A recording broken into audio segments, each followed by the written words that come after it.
Pour le 1er avril, le site verrier de Meisenthal n'a pas dévoilé un poisson d'avril, mais deux nouvelles expositions. Ici, vous avez Robert Pierini, qui travaille toujours encore, et surtout dans le fils et le petit-fils, aujourd'hui encore des artistes verriers à la création assez dynamique.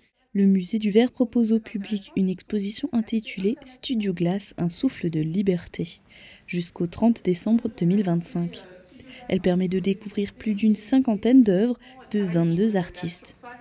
L'exposition de cette année, elle est consacrée au Studio Glace, donc un mouvement de verre contemporain qui a vraiment fait date dans l'histoire de l'art contemporain, puisque c'est le moment où les artistes s'emparent eux-mêmes du matériau et vont réaliser et créer eux-mêmes leurs pièces, d'où ce nom de studio, atelier. Ils vont travailler le verre dans leur propre atelier. Pour aider les enfants à comprendre les différentes techniques utilisées, un coin ludique leur est dédié dans cette exposition. Au CAV, l'exposition Le Dernier Souffle du designer François Azembourg est ouverte jusqu'au 29 juin 2025. C'est lui qui avait imaginé le vase Douglas. Il a utilisé la même technique pour créer ses œuvres.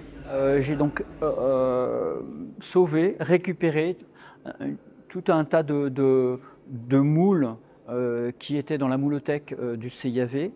Mais sauf que ces moules sont inutilisables parce que se sont déformés avec le temps, ils ont moisi, ils sont incomplets, ils sont cassés, fondus.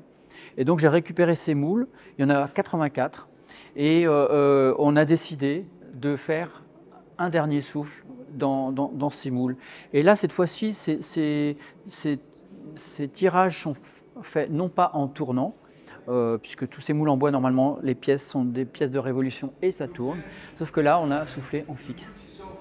De cette manière, le verre va véritablement brûler le bois va imprimer ses veines sur le verre, mais on va y voir aussi tout ce qui fait le moule.